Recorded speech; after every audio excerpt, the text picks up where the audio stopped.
Bayaw, sabi daw ng jowa mo, break na daw kayo. Ano ba gagawin ko sa jowa ko? Tulungan mo naman ako. Eh, ayun po sabi niya, break na daw po kayo eh. Paano nagsiselos kay Kabi? Paano ba gagawin ko para hindi magalit sa akin? Kung sa ganun na lang daw po, sabi niya daw po, gusto niya na lang din daw po maging yaya. Sa Tapos? maging jowa. Bakit?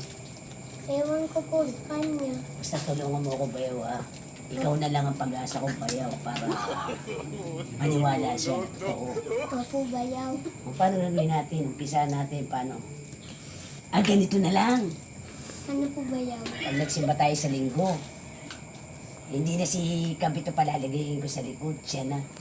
Gagawa ka ng dahilan, ano, para doon siya sa likod ko, no? Opo, bayaw. Tapos si Kabit, itabi mo doon sa loob para libangin mo. Anong kwento, ha? Opo, bayaw. Anong kwento gagawin mo? Ang tagal mo naman mag-isip, nilalamok ako. Anong kwento? Para maniwala siyang jowa ko siya. Hindi ko po alam. Ay, ano ba yan? Tagal mo nag-isip tapos hindi mo alam. Ganito na lang. Alam mo yung gamot sa sa pigsa? Di ba yun? Gumamela. Pisilin ko na lang po. Hindi mo pipisilin. Kukuha ako. Tapos ngayon, tutusok ko sa stick. Pagkatapos ang gagawin mo, itutusok ko sa stick. Sasabihin mo. Patawag mo ito sa kapatid mo. Ate? Opo. Sabi mo, ate, sabi ni Bayo, pinabibigay sa'yo para maging kayo na raw uli. Okay po, bayaw. Ganon! Opo, bayaw. Ang sikreto natin yan, wala makakaalam, ha? Opo, bayaw. Kyrie! Kyrie! Dito ako ate, kausap ko si Bayaw.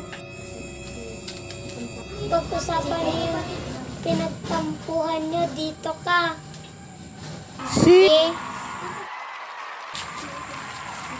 Ikaw naman kasi. Sabi mo, ako lang. May kabit ka pa pala. Pinapaasa mo lang ako. Ngayon, kung gusto mo magkaayos tayo, iwasan mo na yung dumikit kay kabit. Ay, yung ba gusto mo, iwasan ko si Kabit. Paano pag iniwasan ko si Kabit, okay na tayo?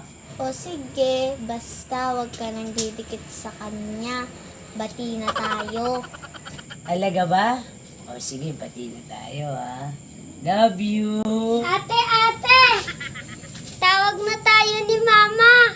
Kakain na daw. O, nandyan na. Alis na kami. Kain ka na rin, ha? Bye.